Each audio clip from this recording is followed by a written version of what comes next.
Episode 429 of the Pancakes and Powerslams show, ladies and gentlemen, features former Ring of Honor television champion Shane Taylor. Bit of a serious topic today. We're going to talk about some racial issues going on. He's got a lot to share. It's going to be fun, though. PNP Nation, Wrench Mob, let's go.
PNP Nation, are you ready?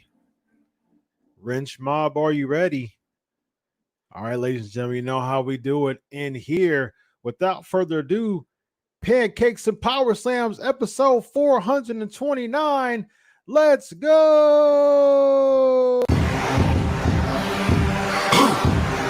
Yeah. You already know what time it is. It's that official time.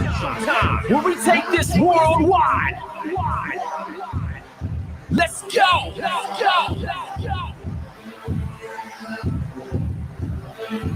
Listen. So now it's time to turn it up. Surf the radio waves as we begin to burn it up. We all up in your area like landscape, definitely bringing you the pancakes. It's a mandate that you tune in. It's time to move out so we can move in and recognize that this is no illusion. I'm here to clear the air so that there is no confusion. It all started off in the book of Genesis when Jacob was wrestling with who he thought was his nemesis. And when the man saw he couldn't overpower him, he touched his hip but he really couldn't devour him. And from that point, then we hear a name change, rearrange the game, so now we gotta change lanes. So I'm here to let you know it's time to listen to the Pancake and Powerslam show. Let's go. Turn it up. It's the Pancake and Powerslam. Turn it up. It's the Pancake and Powerslam. Turn it up. It's the Pancake and Powerslam show. Turn it up. It's the Pancake and Powerslam. Turn it up. It's the Pancake and Powerslam. Turn it up. It's the Pancake and Powerslam show. Turn it up.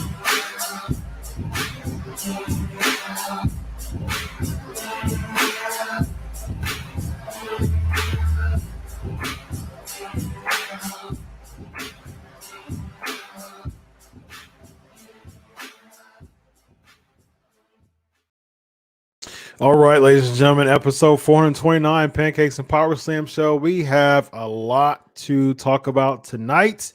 And I'm very, very pleased to share a few of those moments with my guy. He's been on the show twice, I think, already.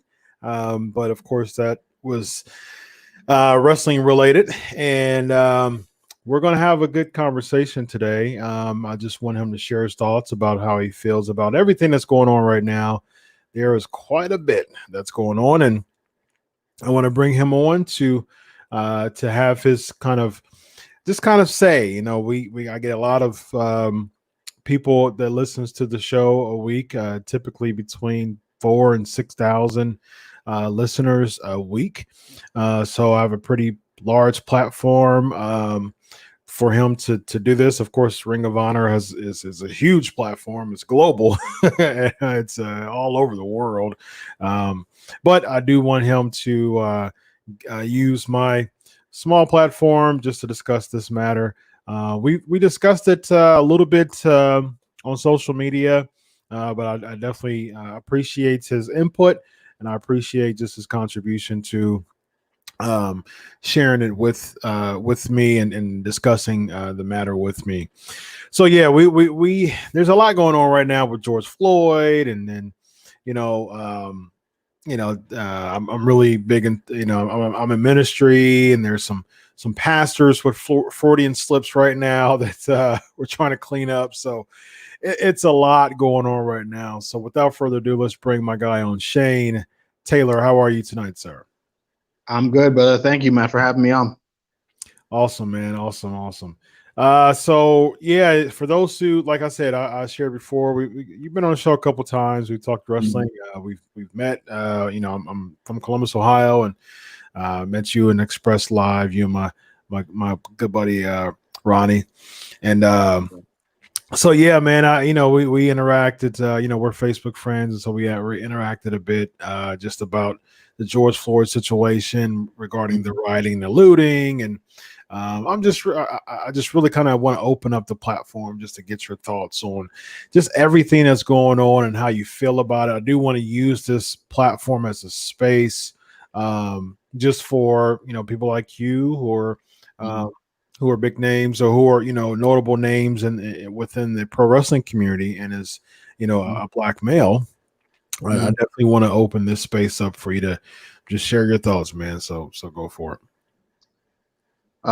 Appreciate that. And obviously, the things that are going on in the world today are so much bigger than wrestling. And it's crazy because where even to begin with all this, obviously, the spark to this fire was the George Floyd situation in Minneapolis,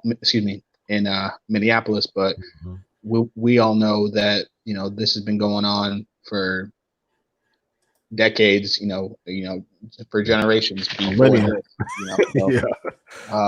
this was kind of just one of those things that was the last straw, is what it seemed like. And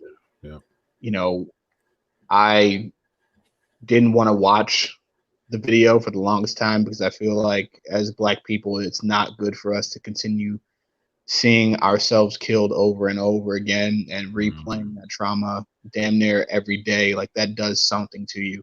But I finally, had to sit down and watch it, and the nonchalance of every officer in that video to have hands in their pockets or just, be holding the man down while Officer Chauvin is, has his knee on Floyd's neck, is just the ability to be so calm while you're taking somebody's life should scream there's a problem in this nation, should scream there's a problem with the system, should scream there's a problem with how, these officers are being trained and what their actual goal is,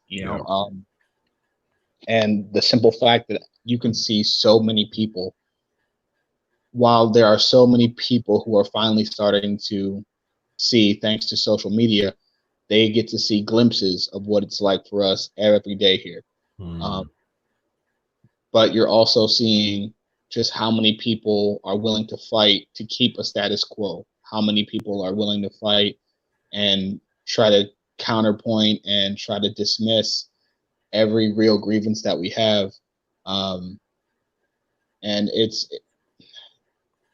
crazy, man, because you would think something so simple as equality should be something that everybody could agree on.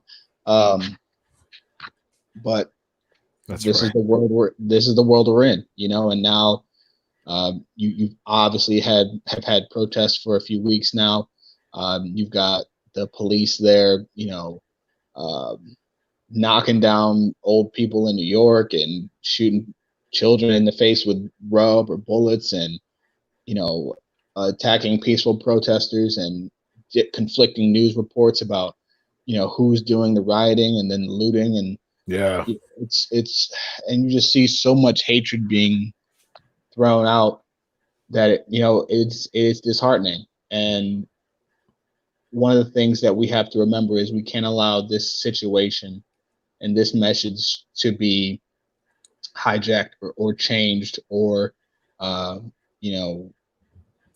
taken off of. We can't let our eyes go from the prize, and that is obviously police reform, but finally having a way to get legislation pushed through that really can help us close this gap on the racial inequality and systemic injustice that we have to suffer. Yeah, fantastic. Yeah, I echo what you're saying, man, for sure. So I guess my question to you is to Shane Taylor. Mm-hmm. What would you say? Like, all the marching, all the protesting, Mm-hmm. that should lead to what? In your dream, Martin Luther King, he had a dream. To Shane Taylor, your dream looks like what? First and foremost, I feel as though in order for us to stop repeating cycles that we've seen, we have to teach the next generation. And by that, I mean we have to teach them real history. We have to teach them every part of our history, not only here in America, but prior to that. Especially African American children, they should learn about the kingdoms of the past. They should learn about, how European scholars came to us to learn the maths and the sciences and to see the technological marvels that we had. They should learn these things, that your history didn't start in slavery. But specifically here, we need to be taught actual history and not the rose-colored Disneyland version of history that they put in textbooks where, slaves were low-paid employees. It's not how this goes. That's not what happened. And essentially, school books here read like, we fought the British, there were slaves, Lincoln freedom, then Martin Luther King came, and everything was cool. Like that's not how this goes. That's right. Not, right. That's not what happened. It's a pretty good synopsis of what's in our school books. That's for sure. Right. Like that's not what happened at all. They don't teach you about, how from men to women to children they were raped. They don't teach you about, that children were used as gator bait and boiled in oil, and they were, strung up for people, as like, as a party, with police escorts and all these things. And we could be here all night getting into all the atrocities that were suffered. Whipped and chained for even attempting to escape. Right. Castrated. Go to Robert E. Lee for that. The one people held. Man, it is to sit back and wonder why all these things aren't in here makes you question, are we really, are we really upset that these things happened here? When you look at how Germany handled the Nazi regime in history, they go through every detail about how horrific it was. In order to deter future generations from wanting to repeat those things. Yep. They're ashamed of that history. that's how we should be about this, about racial injustice. Like, we shouldn't still be fighting for the same thing hundreds of years later. And to be at this point, and to have there still be so much tension, so much animosity, so many things not done, only speaks to the obliviousness for most of this nation to what we really go through. And you asked what my dream would look like. First and foremost, like I said, it would be teaching that education. Once people actually learn it, then they won't be able to ask silly questions like, well, it was so long ago. I mean, like, what was so bad about it? Like, it was horrific. If you knew what happened, you'd see why it's bad. And when you talk about timelines, people would know about Reconstruction. They would know about the Tulsa massacres. They would know about Rosewood. They would know about real quick. The Tulsa massacres coming from Black Wall Street in 1921, and I think that is something that needs to be exposed in history. I mean, Black Wall Street is a historical movement, that lasted, and I think it is very, very important that Black Wall Street, in the aftermath of Black Wall Street, and why Black Wall Street literally went up in flames. I think that should be in every history book, because that was such a monumental part of Black history, of not even Black history, but history itself. Right. And stuff like that should be in books. 100%. And, there's a reason that it's not, because we, as America, love to present ourselves as, for those who are fans of Star Wars, they love to present themselves as the rebellion, this group that, has just overcome all these odds, and, it's just been fighting for everybody to be, on one playing field and be together, when in reality, we're not the rebellion, we're the empire. You know what I mean? That's simply what this is. That's the truth of it. And you can say that and know that and not hate the country. That it's just, you know what I mean? Like, it's just, these are just facts. Yeah. And they put Tulsa and Black Wall Street into, I want to say, an HBO series, Watchmen, and people thought they made it up. Wow. You know what I mean? People thought they were calling in and complaining. They were like, how could you put this in here? They're like, that happened. Wow. That's a fact. These things happen. And the reason why you're getting so many people that don't know these things is because they were never taught it. Exactly. Hell, I didn't learn about that until my mid-20s. You know what I mean? This is well past school, well past college. No one, this was never brought up. Yep. And from reconstruction to convict leasing to vagrancy laws, black codes, pig laws, all these things that, have all these things that make up all these variables into the equation of where we are today. People like to sit here and throw out statistics like the ghetto just became the ghetto yesterday. You know what I mean? It's not what happened. Yeah. This is planning. This is policy. This is hundreds of years of purposely doing something, purposely keeping people down, purposely taking away resources, purposely pumping in drugs and guns, purposely, demeaning and beating and killing a culture and a people for the desired result. And the aftermath of that is what you get today. Yeah. And of course, you're going to have people, well, if you just work hard and do all that, yeah. Like, there's still a lot of personal accountability that people have, but we'd be remiss to try to fix the behavior without first fixing the environment. Yeah. And I agree with that. I think the environment has such a huge part to play. I just finished my dissertation today. I just found out that my last chapter is approved, and congratulations. Thanks, man. I got my oral presentation, and I'll be a doctor, man. So you got it, man. Thank you.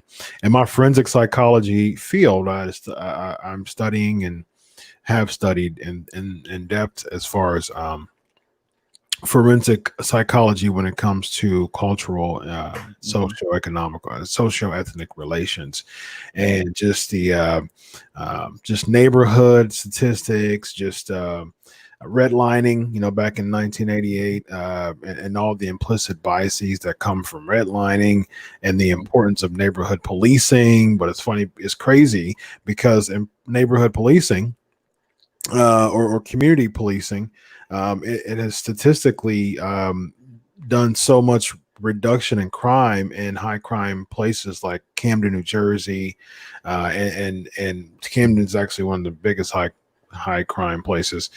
But it's crazy. But the crazy thing is, as far as funding is concerned, a lot of the funding is being removed for one of the things that's actually helping. You know what I mean? And it's just for me, it's like from a psychological standpoint, it's like a community is going to, and you and I, we dialogued on Facebook about this. I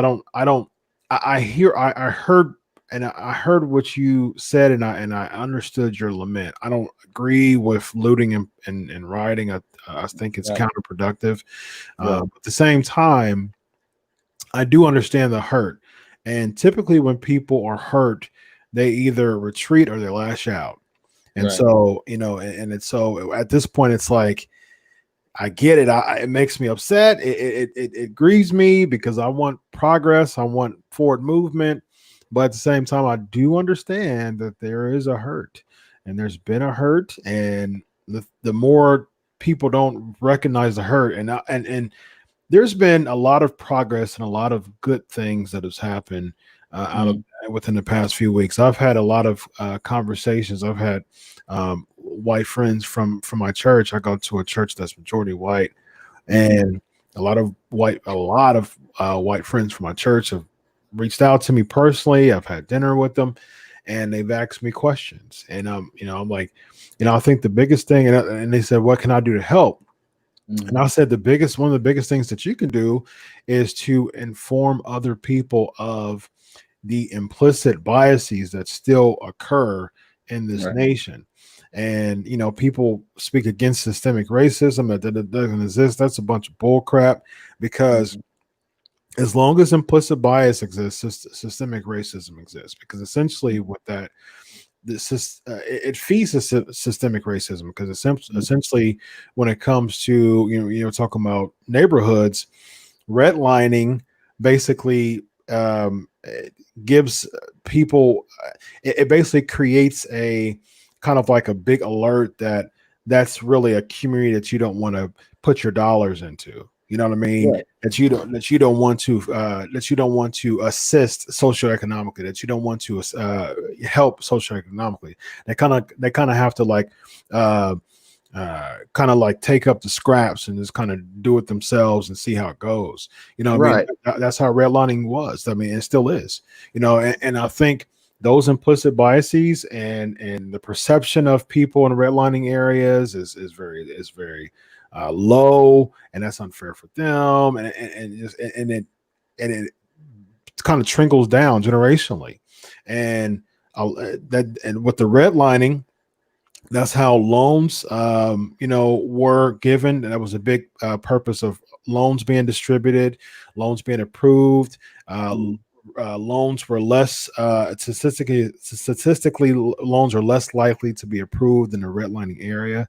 You know what I mean? So all those implicit biases, if you even go with college funding, statistically people are with an affluent pedigree are more likely to get loans for college than someone who comes from a kind of lower socioeconomic. They do credit checks for jobs. Why do you do that? You know what I mean? what's the point? You know what I mean?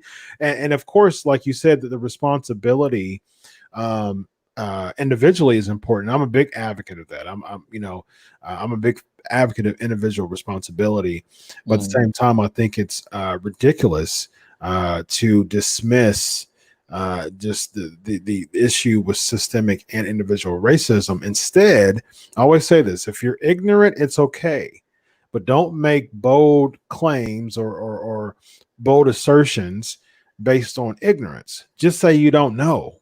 You know what I mean? And just simply Right. And that's a pride thing. You know what yeah, I mean? it is. It really is. I tell people, look, I am okay with you being ignorant. Like you said, that's just not knowing. Mhm. The problem that I have is when you're willfully ignorant. Exactly. When you have the information presented to you, when you are told these things and you are given facts and you are given figures, and you then just choose because of cognitive dissonance or whatever you want to call it, that you're just choosing to look past the truth, then we have a problem. Yep. You know what I mean? And, you know, to your point, and for those, you know, who are listening, who don't quite know, you know, how redlining comes into play or what it is outside of the examples that my man just gave, you know, essentially it's all based on property value. Mm-hmm. And they get to decide based on that property value how they divvy up funding for schools and things of that nature. So if you live in a better area, your school will get more funding, as opposed to living in a worse area, you get less, which you think would be the opposite, right? Right. Exactly. They would put the money where it's needed, right? But that's just not how this thing goes, because it's a big money grab for all the people involved. Yeah. And with that feeds into lower education, lower opportunities, you know, teacher stress to the max. Then you've got, you know, obviously the school to prison pipeline, where you can have two different kids commit the same act in school. Minority kids, Black kids especially, more likely to be expelled. I think 2.5 to 3 times more likely to be expelled or suspended for the same thing. That limits your options when you're going into school. Yep.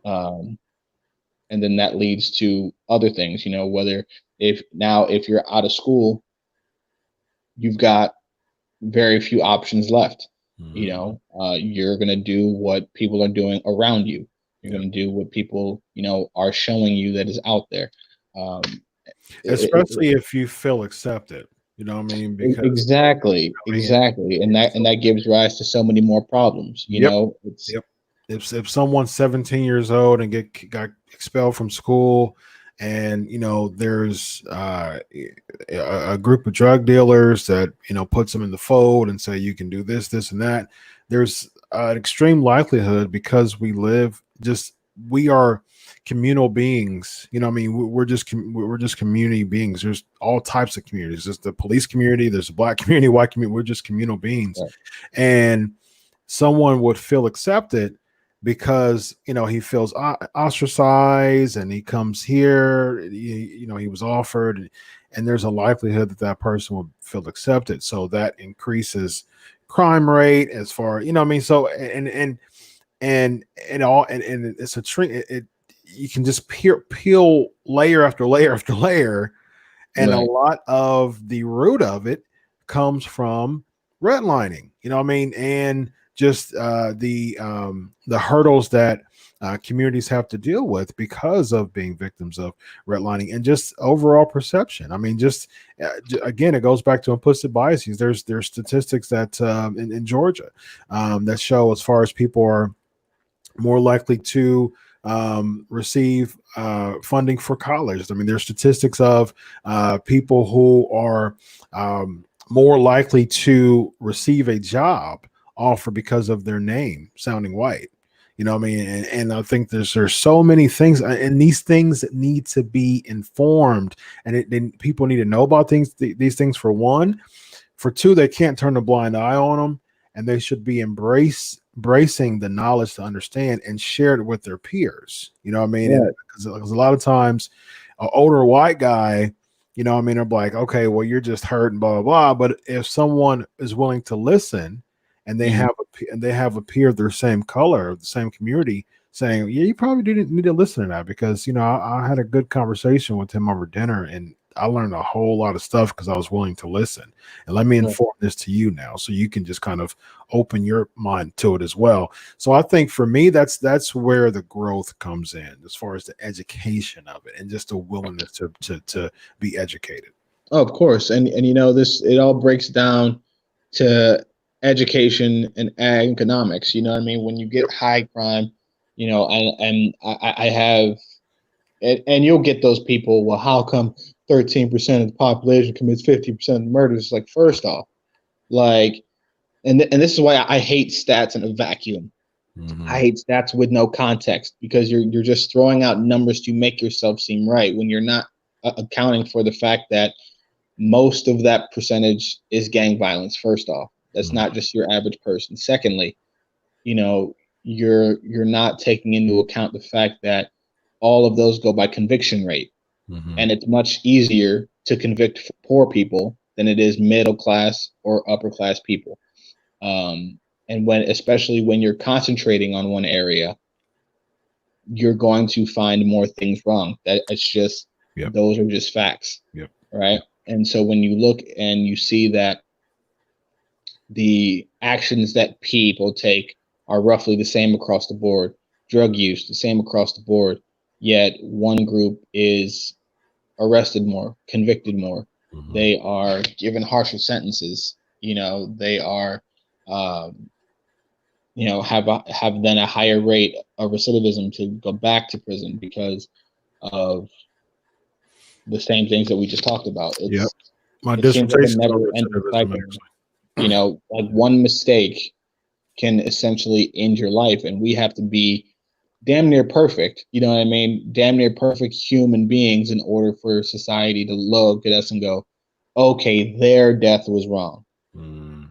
As opposed to us all just being human and seeing that every death it is wrong, especially when you're talking about police brutality now and shooting and killing of unarmed Black people.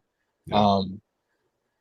It's amazing and terrifying to see so many people that truly just either won't understand or can't understand what it is that we're talking about, you know. And I've had so many people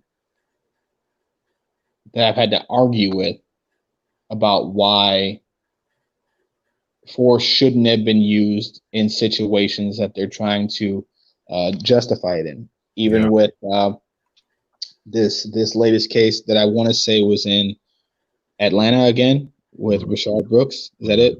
Yep. Yeah, got shot by police. Right. And it's like you've got, and especially, and this, to just go off topic for a second, this is what it just pisses me off so much about, you know, people like Candace Owens and Hodge twins and the other people that they bring on, these Black faces that they, you know, that they prop up on conservative, you know, groups or whatever platforms. And there's no, Black people don't have to think in a monolith, like, because Black people tend to be more religious, they're going to have more conservative values. I understand that this is not a conservative versus liberal thing. This is a right and wrong thing. Mm-hmm. And people that are simply just paid to be anti-Black because they are Black is ridiculous to me. Yeah, I agree. To sit there and have your whole platform be to trash the struggle of your people, to make your entire platform and to make your income by bashing the culture and supporting white supremacy and being the token Black face for it is, to me, one of the worst things that you can do. That's one of the worst ways that you can make a living. And that in itself is just as dangerous as any hate group. It's just as dangerous as the system that we're in, because those voices reach millions. Yeah, it does. Yeah. And ruin any chance of reaching those people.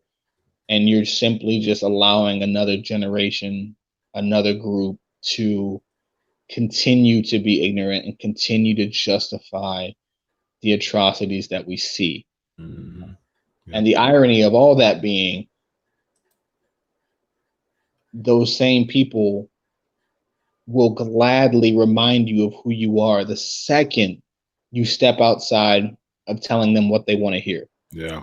You know what I mean? Oh, man. And it's just insane to me that, you know, you have people willing to do that and just completely sell out your own like that, when you have the ability to be a voice of change and bring about the necessary things that we're talking about as a community. Mm-hmm. But that aside, yeah, man, it's crazy. And then you've got different cases now where, I'll have to pull up the link, but there was a white guy tased both officers, and they somehow arrested him and brought him in alive. Mm-hmm. You know, and these are the things that cause all this anger, because it's like, if you inherently see us as being less than human, if you inherently see us as our lives having less worth, this is why you gun us down in the street, but yet find the ability and the skill set to bring in other people alive. Yeah. You know, and that's part of the issue, is not seeing the humanity, not seeing, you know, that our lives should be valued just as much as everybody else's. You know, we touched on education, but with the police reform, you know, and it's frustrating because the Supreme Court just ruled to not review qualified immunity, which is essentially the get out of jail free card for police. Mm-hmm. So that one hurts, because that was something that could have really started something to make people be accountable for their actions. Yeah. And for those that don't know what that is, look it up, but I'll give you a quick Cliff Notes thing. Basically, what that means is, since there are no clear-cut laws or policies or God-given rights as to be like, well, like we'll take the Botham Jean case, for example. Mm-hmm. They could say, well, he didn't have a right to not be killed in his home, so technically, you know, the officer didn't do anything wrong. They were just following orders. This, that, and the third. Now we know the lady who killed him did get 10 years and she got sentenced, but we all know, again, that's an anomaly. That's rare. Mm-hmm. But that's what qualified immunity does. That's how so many of these cases get tossed out. That's how so many of these lawsuits get tossed out, because of that rule. And to see them not even want to consider reviewing it in the times that we're in, speaks volumes. But getting that changed would be a big step towards reform. And you see a lot of places around the country now taking small steps, incentivizing officers to, if they see something or hear something, to intervene, to, you know, try and stop the officer that's abusing their power. Dallas just implemented a policy where officers are no longer allowed to draw their weapons against unarmed people, and weapons meaning guns, not like less lethal, not, you know, tasers and things of that sort. But specifically their firearms, and that includes, you know, knives and all of that stuff too. But it's just it's great to see some of these small changes being made. But I just really feel like there needs to be, you know, a national and a federal program put in place that everybody would have to adhere to, because that's the only way that we're really going to see sweeping change. Yep, I agree, man. And I think just from a psychological standpoint, I think, you know, as soon to be doctor in psychology, I think it, you know, starts in the mind. And so I'm pushing, you know, when I get in the field, I'm gonna be pushing for assessments, you know, for quality checks. And, you know, if you are coming into, if you're a prospect coming into, you're going to be heavily assessed. Now, the assessments are typically there is assessment starting to happen for prospects, but not so much people who are seasoned. And so I'm all for season quality checks. Listen, if you don't, I'm going to assess you as a forensic psychologist. And if you do not pass my assessment, you're going to have to get off those streets for 30 days, 60 days, 90 days. Because look, if you are numb to being a first responder, and that's what a police is. First of all, they're a first responder. I had a conversation with somebody. I said, you know what, if someone gets, if there's a shootout and there's a person who's shooting at a cop and the cop end up shooting the person in the chest and they are no longer a threat, are they going to leave them for dead? Or they're going to take them to jail first, or they're going to take them to the hospital first? They're going to take them to the hospital first because their first job is being a first responder. And so that's what they should do. And a lot of police officers have become numb. And I have really good friends. My best friend growing up is currently a sergeant here in my city. So I have much respect for police officers.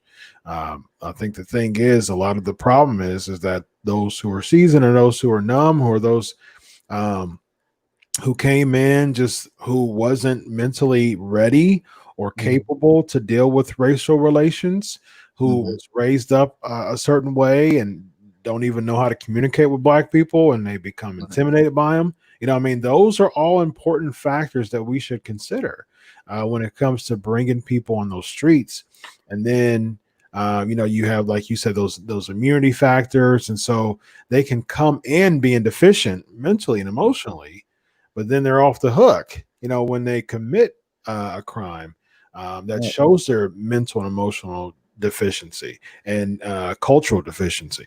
And so those things should all be incorporated into making sure that everybody who are out on those streets are mentally, physically, and emotionally stable and capable to deal with situations and to deal with different races and not have a bunch of biases and presuppositions. Because if I was grown up in a white neighborhood, if I was a white male grown up in a white neighborhood, had no idea about cultural relations and how to communicate with Black people, or if I was told by other people that they're the scum of the earth, this is a Black guy robbed me, all those things are feeding into your personal presuppositions. And so if you become part of police and law enforcement, if you become a police officer, you have those presuppositions in mind, and you still haven't had those cultural important discussions with the Black community to really understand and have your own type of kind of judgment or perception of the community. But you're filled with those presuppositions. You already think that they're the scum of the earth based on other people's situations or scenarios that they've told you. So you're more inclined to say, I'm going to treat this person like scum. I'm not going to respect the life of this person because of my presuppositions. And so you're more inclined to do what Derek Chauvin did. You know what I mean? Like just to not even think, the guy was asking for his mother. So he was, he got to the point that in a part of his video, he was crying like a baby. You know what I mean? And so he was asking for his mother. Because he knew he knew he was about to die. Yes. And it's like, would you have your neck on someone who's elderly, who can't defend themselves? Would you have your neck on a little kid who's crying for their mother? Would you have your knee on the necks of those people? At that point in time, George Floyd was as vulnerable as those two demographics that I told you. You know what I mean? And you still decide, and he was already handcuffed, and you had 3 other officers there with you. There was no at any point in time, any of you could have taken your hands out of your pockets and helped him sit up or something, and he'd be alive. But that again, to the points that you just made, having those biases and a lot of that can be solved with how officers are put on these patrols and on their beats, because they're changing beats every other week, or you don't get to know the area, you don't get to know the people, you don't get to know any of that when you change places so much, you know, and familiarity can be a thing that, you know, helps alleviate a lot of these situations, because instead of just seeing, you know, some black guy that you may be scared of, you see him and go, oh, that's Tony. You know, Tony, come on, man. Exactly. And You that's know what why I mean? community policeman is that's why community policing is so important, because instead of the big Right. bad police officer, you're like, oh yeah, that's Officer Jones who's playing. Yeah, he plays basketball with us every Wednesday. You know what I mean? And they create that type of camaraderie within, you know, even high crime communities, that you become one of us, and you kind of inspire us to think better, to want better, to yearn, to strive for better. And that's the People are reason more why. apt to listen, you know, Yes, when they feel as though they can deal with you and they're going to get a fair shake, exactly. and that you're going to be, you know, that you're going to be on the straight and narrow with them. Yep. You know, growing up in Cleveland, we were taught the same things. You know what I mean? You're not really going to trust cops. You don't really don't talk to them. You know what I mean? And things of that sort. But for the good ones that we had, you know, I would see gang members or anybody else, like, warn them, be like, hey, you know, such and such is about to happen. You may want to roll out, da da da da, because we knew that they were rare, and we knew that we wanted to help the ones that were straight with us. You know what I mean? So, you have the ability for this to happen, you know, but in order for that to happen, you know, people always ask, well, whose responsibility is it to make the change? And I go, people that are trained, people that whose job it is to uphold the law. That's the change that needs to happen first. You can't, yes, you know, people can have, you know, try to have more civil interactions with police, but at the same time, the average person is not trained in de-escalation. The average person is not trained to deal with these situations and the heightened stress and all of that. That is what your job entails as a police officer. That is what you were trained to do. And this, you know, everybody's out to get you. No, you know, the only person that you need to look out for is yourself. You just have to make it home, you know, jargon that they feed so many of these officers is what spurs this on as well, because contrary to popular belief, everybody's not out to get you. Right. You know what I mean? And you coming into a situation, like you said, with respect, with humanity, with civility, can alleviate a lot of these things too, because at the end of the day, badge or no badge, when you talk to someone disrespectfully, when you escalate a situation, there's going to be tension. That's There's right. going to be high stress. You can't then instigate a situation, push it to get to that point, and then still have the ability to claim, you know, victim. Right. And Exactly. like, you can't do that. That Yep. you're the aggressor in the situation. You're not on the defense, you know. Yep. Yep. And there's just so many changes, you know, that can be made. But just a few of those to get started, man. And normally, you know, I could probably find all the words that I wanted to use and articulate myself very well. But this whole thing, you know, with me having two young daughters, one of which is 5, who, you know, can see the things that are going on, and, you know, I've started to have talks with her that, you know, all our parents had with us, and, you know, had to explain the George Floyd incident to her. I had to explain the differences between, you know, how people look at, you know, at some of her friends, and then how they'll look at her, the difference between how police can look at some of her friends and then look at her. And to have her ask me some of the questions and hear some of the things that she said to me, um, you know, as a father, as a man, just broke me, you know, to hear her ask me, you know, Daddy, are the police going to kill me? You know,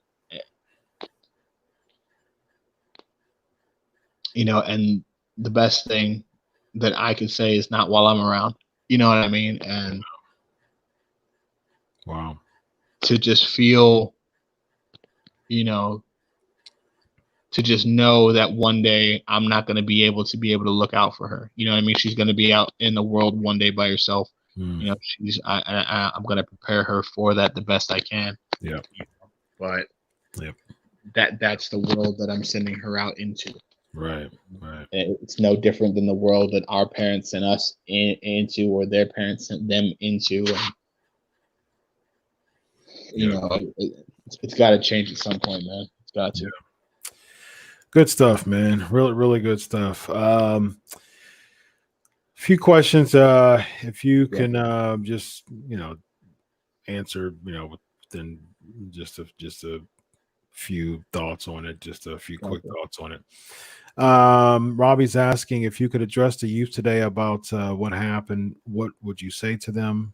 What would you say to give them something to prepare for the future? Good question.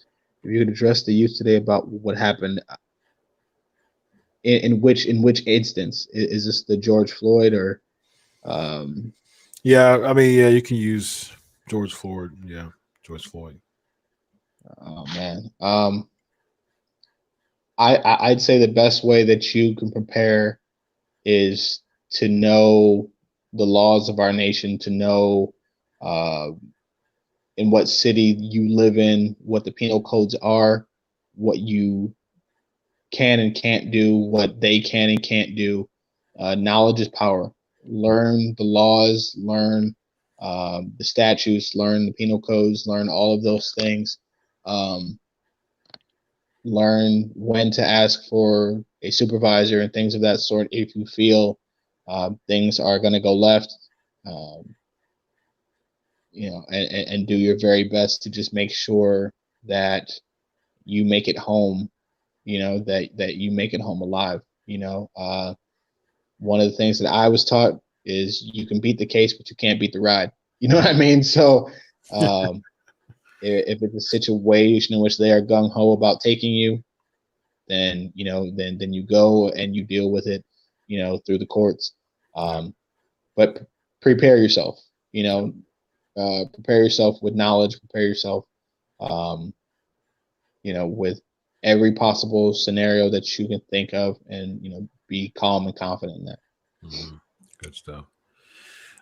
Shane is asking, from Shane to Shane, who did you look up to, and how did you find your passion for wrestling?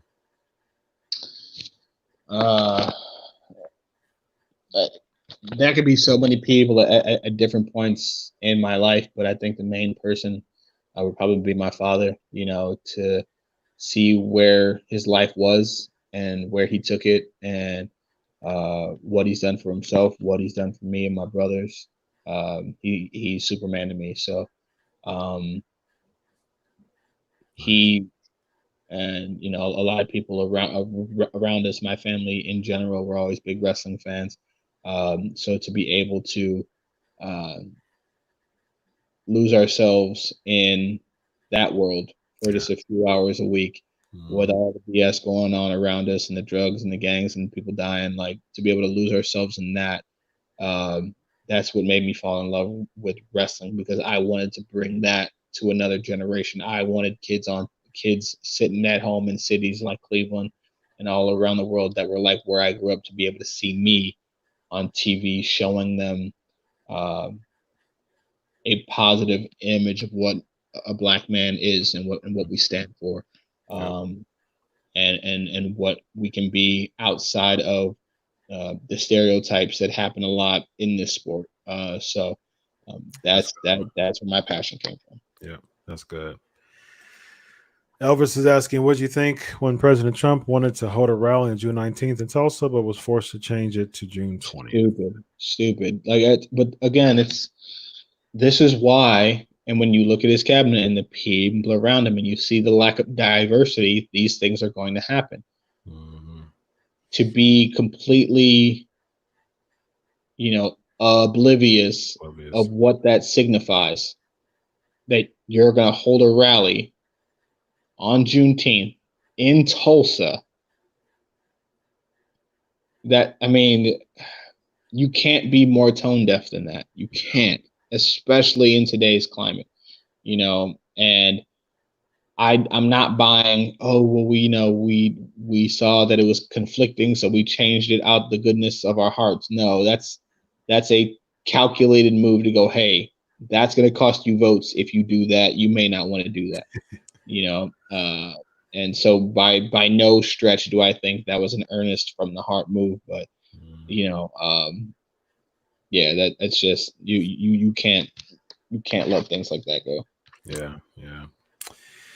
Well, my man, it has been a pleasure, man. This has been a very helpful conversation. I really I hope and pray that for my base who listens to this will be more informed.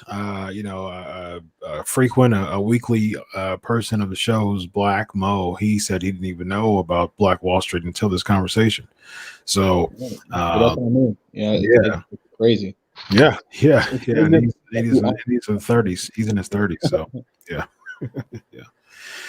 Wow. Yeah. So my hope is that this was enlightening to most. Of course, there would be people that may disagree, but at least understand the facts. Numbers don't lie, statistics don't lie. The facts don't lie as far as the miseducation of American culture when it comes to those books that are in schools. And I think history is very important, the good and the bad. Makes us appreciate. And if we really want to walk in independence and appreciation of the flag that we have today, I think we need to widen our history when it comes to teaching people and having them understand that there's good and bad in history that causes us our freedom. There's freedom in many places. There's freedom in, Civil War, of course, Harriet Tubman, Rosa Parks. There's many types of freedom that our flag represents other than independence from the British. So we need to educate culturally that and widen our base when it comes to that type of education. Absolutely. 100%. Yeah. It's been a pleasure, man. I appreciate you coming on the show, man. Very, very good convo. Thank you for having me, man. Thank you. And for everybody listening, thank you. Appreciate the support as always. And, it's cliche to say, but it's very true. We are all in this together. The only way we get past this as a nation, as a community, is to better ourselves so that we can, change the world around us. Mm-hmm. That's your not hashtag, but handle, right? Twitter handle. What's that? Shane. Oh yeah, at Shane216 Taylor. Yes, sir. Cool. Follow this guy. He's a cool dude, and happy to know you, man, and happy to have this really good conversation with you. Thank you again, my man. Thank you. All right, have a good night. You too. Bye-bye. Good stuff. Shane Taylor. Great conversation, man. I knew it was going to be good, but that was much better than I expected. Very good, man. Just a good conversation that someone from the pro wrestling community, who's, has his head straight and an intelligent guy, can speak on that stuff, man. So that was very, very good. Very good. PNP Nation, what's going on? See, the chat room was having a really good conversation. The leader, very great. Is that Neil deGrasse Tyson? Unfortunately, as a Christian, I don't support Neil deGrasse Tyson. Let's see. There's a lot. Christopher, good stuff, man. Christopher Ryan Cooper, great interview tonight. Well said to both of you. Thank you, my man. Appreciate it. Pretty much. Almo, I didn't want to highlight your comment, but I saw that, man. I saw that, Alma. I'm sorry to hear that. I really am. That's unfortunate. And yeah, very traumatic. Even if it happened years and years and years ago, I can definitely understand the trauma, sis. So Very sad to hear that, and I'm praying for you. Praying for you. All right. Of course, ask Chris. All lives matter, Marissa. Yes, it does. But please do not retort that with Black Lives Matter. That is a bad response to Black Lives Matter. All lives matter is correct. All lives matter, yes. Black lives matter, yes. All lives matter. Responding all lives matter with Black lives matter is like saying, "LOL, I didn't know who was first." Just like to me. Oh, got you. I got you later. All lives matter. Responding all lives matter when it comes to Black Lives Matter. Now, I'm a Christian conservative. I don't side with the Republican or a Democrat party. I'm more of an independent conservative. So I am a big. I'm not a fan of the Black Lives Matter agenda, but at the same time, I am a historically and just educationally, racially, I'm definitely a proponent of the Black Lives Matter groundswell as far as bringing more awareness. Saying all lives matter to someone who says Black Lives Matter is like saying someone who really has a hurt who's saying breast cancer awareness matters, and someone with a picket sign that says, well, all cancer awareness matters, and that would be silly because we know all cancer awareness matters, but someone's really being hurt with breast cancer and they want to create a better breast cancer awareness, or someone's a victim of domestic violence and says domestic violence awareness matters. And someone, next to him has a sign that says, well, all violence matters. That would be minimizing. That would be insensitive. And it'll just be downright rude to say that. So I hope that puts that more in context. I'm not trying to come at you, Marissa. I'm just bringing more context and awareness to my support of Black Lives Matter.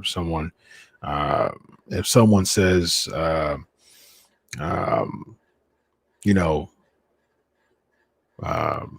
rape matters, rape awareness matters, and someone's next to them saying, well, all sexual abuse matters. Like, well, we know that, but I'm hurting. I'm traumatized based on my experience, and I want to create awareness to that.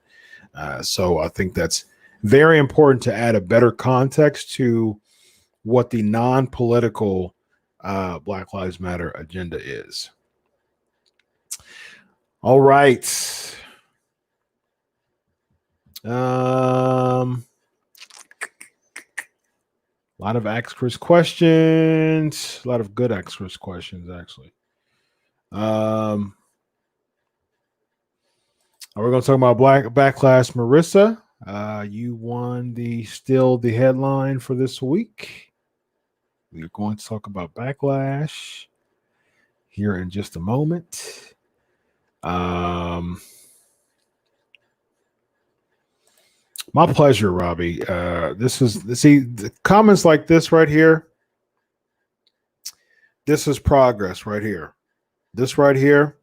This makes me really, really happy. That makes me really, really happy to provide a podcast to not only talk about wrestling but talk about wrestling in conjunction to racial relations. And comments like this right here takes the cake, man. So big ups to you, Robbie. That makes me very, very happy. So shout out to big claps to you. Great stuff. All right.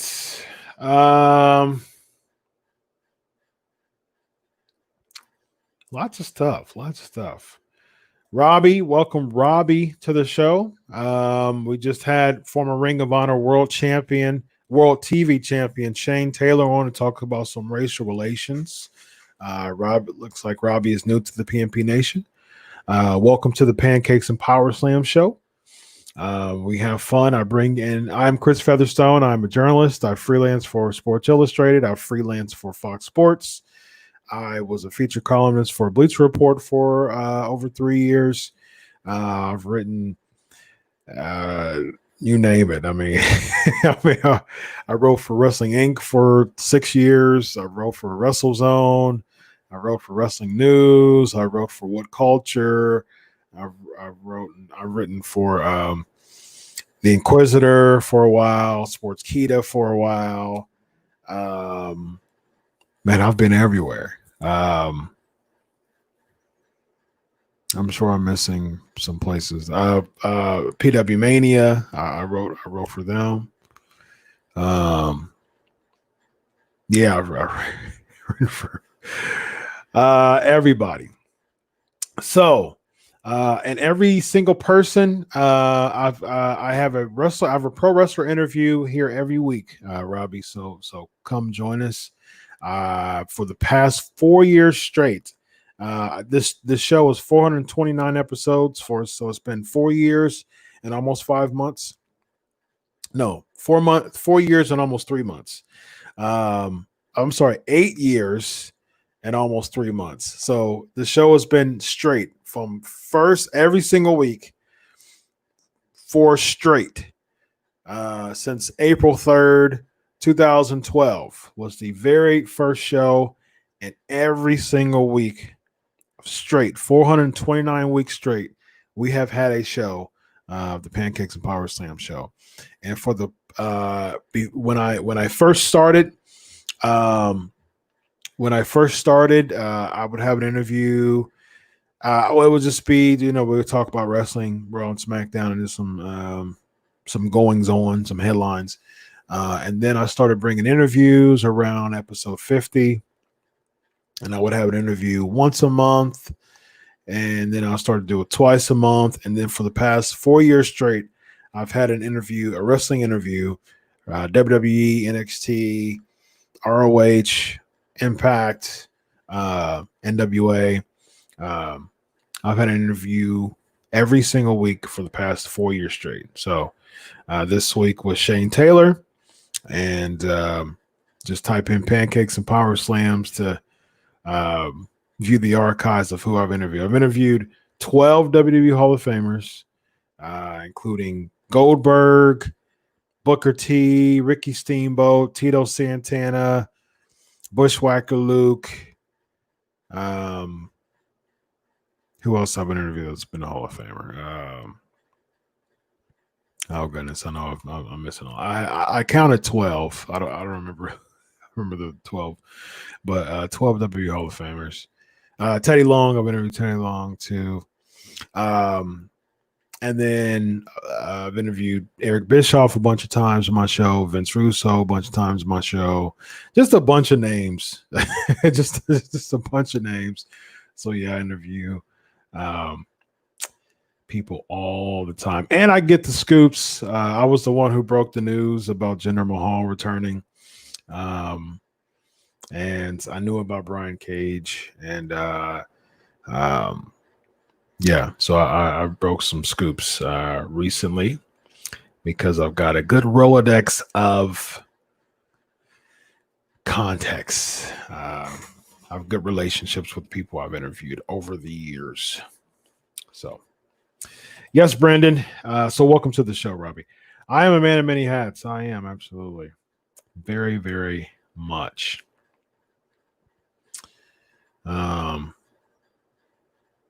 Cole, good to have you back, man.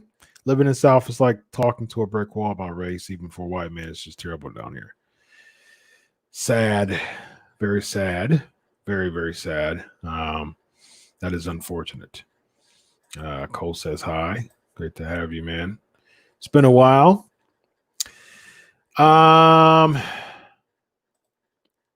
Shane is asking, what are your thoughts on censorship going on in America? They have took off the Dukes of Hazzard due to the Confederate flag. What would happen if they found a clip of the Freebirds and took wrestling off the air?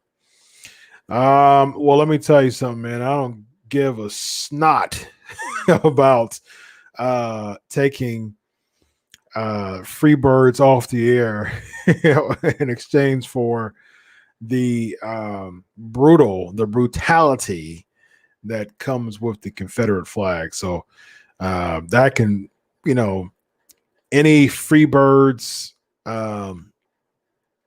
videos can be Benoit as far as I care, as far as historically is concerned when it comes to the Confederacy with Robert E. Lee.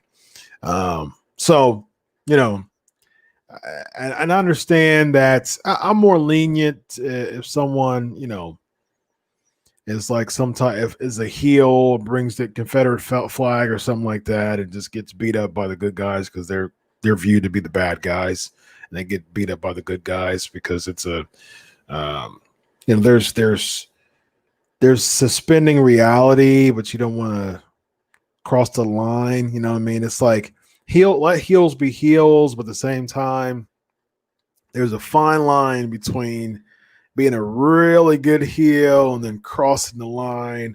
And I think a really good heel kind of has to teeter in that line. I actually don't cross it, but get really close and teeter that line.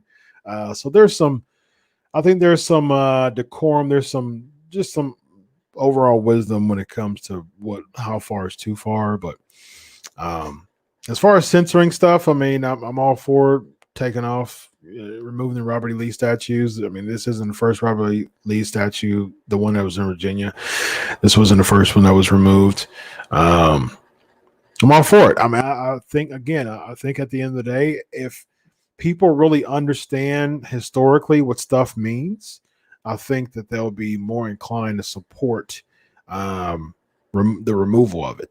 And I think the history of Robert E. Lee and how he treated slaves, how he owned slaves, and how he would have them whipped. Go to Wesley Norris. People, for those who don't know, aren't really informed when it comes to racial history outside of European history and white cultural history. Go Google Wesley Norris. He gave an account of in the 1800s when Robert E. Lee, he was a slave, and he had a couple of family members that tried to escape with himself, and they were caught. And Robert E. Lee actually had him and his family member whipped with lashes. I think it was 50 lashes. He had them be whipped with, but he wanted to show some type of leniency toward the sister and said, you know what, only give her 20, you know, as if that's, you know, helps. You know, that's still terrible. So yeah, go and history is important when it comes to culture, and I think the more we know, the more we are informed, and the more we will advocate this censorship for sure. All right, what's up, Aaron? Great to have you on the show. Aaron, you've been here a time or two, so obviously there's something about the Pancakes and Powerslams show that is intriguing to you, and we're glad to have you back. Definitely glad to have you back. Vernon, what's up, Vernon? Welcome to the PNP Nation, Vernon. We have fun every single week here. Today was a lot more of a serious conversation, talking about racial relations with former Ring of Honor World Champion Shane Taylor, but we have a good time every single week. Who did I have on last week? Who did I have on last week, y'all? Oh, I had on Josh Bretto from Tough Enough. That was funny. That was funny. That was a good conversation. We actually chatted a few times this week, and that was pretty good. I had over 4,000 views, so he was like, "Oh, nice, man." He was really happy about that. All right. Let's see. Before I introduce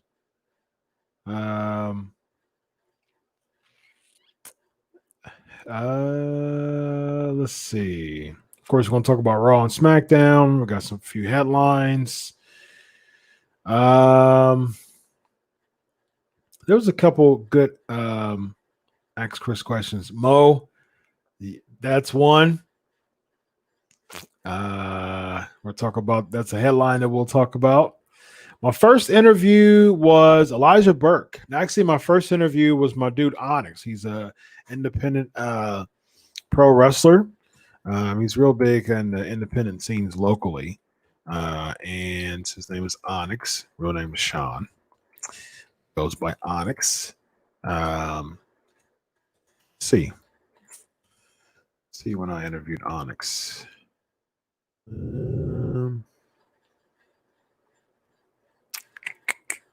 I do not know. It was before episode 50, because episode 50 was Elijah Burke. So that was my first big name interview. As far as, Onyx is big. Is my guy. He's my guy. He's a big name here locally. But as far as a name, like WWE former, name in that sense, Elijah Burke was my first interview, I think. Maybe it was. Yeah, I think it was Elijah Burke. I'm mistaken. Yes, the 1 year anniversary show on March 27th, 2013. Elijah Burke.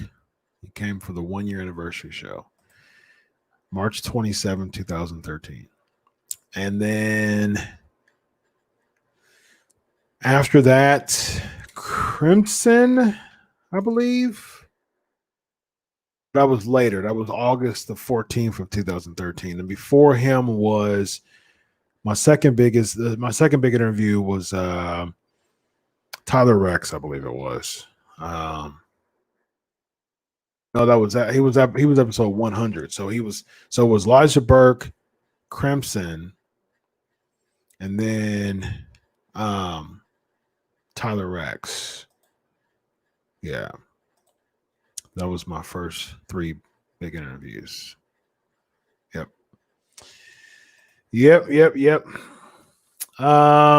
Fans asked not to wear Max to the Raw event yesterday. Yeah, Kevin Dunn. That was a Kevin Dunn thing. Very interesting. Yeah, we'll talk about the COVID. Ask Chris. Robbie, I'm Robbie as well. This is the place to be because Chris gives us the hookup with great news and interviews. Robbie, my man. Shane, what was your favorite promo in wrestling? I found one on Bill's superstar Bill Dundee. He said he can't wait for tomorrow because he gets better looking every day. That's nice. I was supposed to be calling Bill Dundee like super late at night 1 week, wasn't I? I kind of feel like one of these days.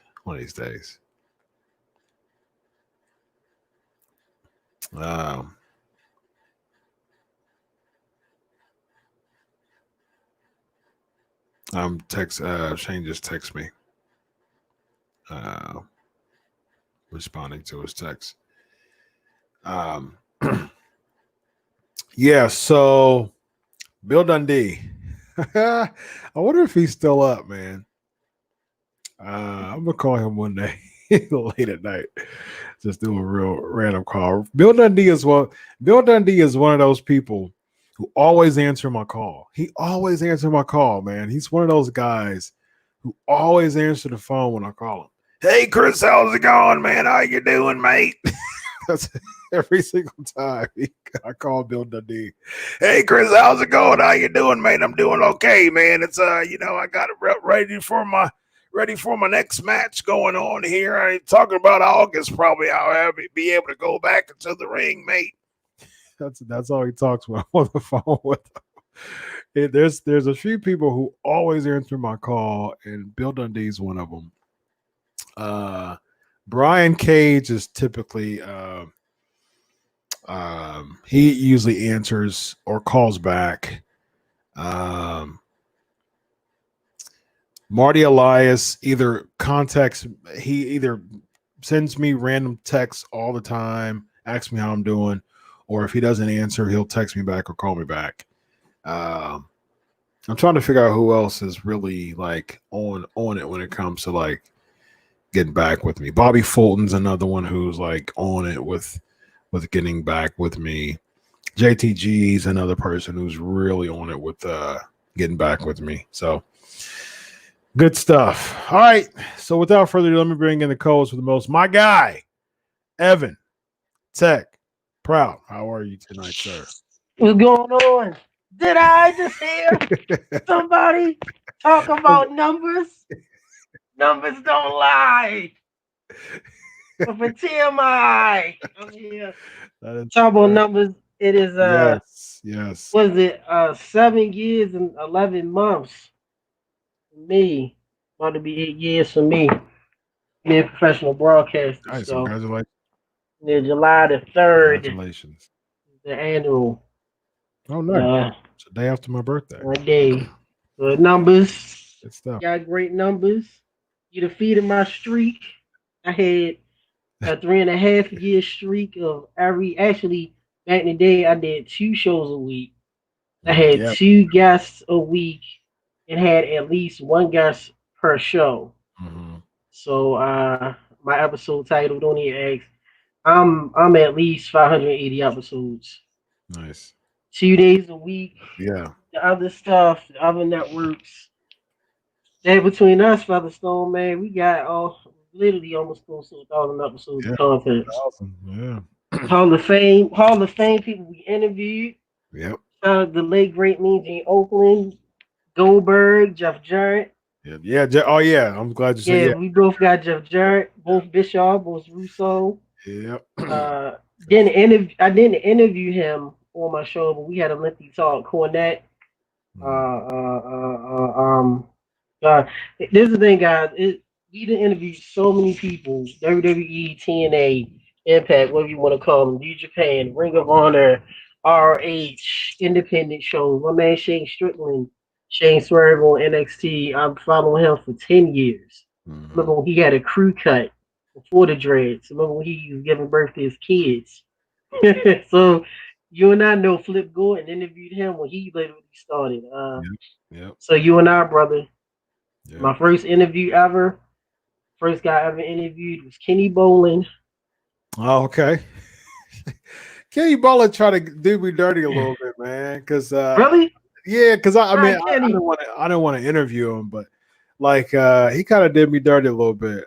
Because I started go. I'm really good buddies with Rico Constantino, and he actually texted me last week, I think it was, and so there was a time where he was just really going through it, and so we talked, and I was just kind of like his life coach for a little bit, and I was just really encouraging him and stuff like that. And I told, I was like, man, let's start a GoFundMe, like let's just do it. He's like, man, I don't know anything about it. So he gave me his account information. I mean, he trusted me with all that, and I set it up for him. I did all that for him. I did I did all the literature for him. I wrote the bio and stuff like that. Like I did all that on his GoFundMe page. All of that is. I mean, he did a thank you. He did a big thank you. That was that was actually him. But all the bio stuff, I wrote all that. And so, and Jericho actually retweeted it. Jericho endorsed the GoFundMe that I made for Rico. And Kenny Bolin, he was like, yeah. He's like, don't worry about any of the other stuff. This is where you give to. You know what I mean? I'm like, dude, I don't even know you. Like, what I'm saying? Like, what? There's no point of beef in here. I don't even know you. And like, I didn't, I just kind of passed it on because me and Rico was tight. And I talked to Rico about it. I'm like, why is he even I mean, and he was like, yeah, just more than one type of income stream. I'm like, oh yeah, I'm totally cool with that. But don't dismiss all the hard work that I've done, you know, Exactly. to build an account for you. Yeah. You know, just don't dismiss that. And you know, Jericho endorsed it and things like that. And so that was huge. That was my Jericho moment, endorsing the GoFundMe that I created for Rico Constantino. So Yeah. and Rico showed me love on podcasts too that he was on. You know, he looks great now. He's Yeah, I'm glad. in great shape. So he's made a huge transformation. He showed me pictures, stuff like that. So I'm really happy for Rico right now, actually. And but yeah, I was like, interesting. Huh. Kenny was number one. And in that week was my man, one of my dear good buddies in the business, Uncle Fred Altman. Uncle Fred. Tugboat. Yeah, and I'll never forget, and a lot of people don't. Man, the rare times, you know me personally. What's going on, fans? Miss y'all too. I got the chair spin from Bobby Heenan. What was that? Dad, Chris, we just talking about it. It was a WCW pay-per-view. It was the Bash at the Beach. One of them. I was just watching it.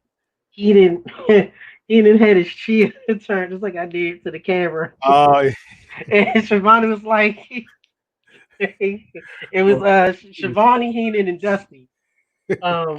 This man got it from. But yeah, one of the few times, man, I actually cursed on Facebook. This is years ago. This is probably like 7 years ago. It was in a F-bomb. Just so like, I think the baby cuss words, the D or something, or A word. And Uncle Fred actually texted me. Literally texted me and gave me a good old talk and was like, brother, what's wrong? Don't let nobody get you. He called me. Nice. So, you know, Uncle Fred is my man.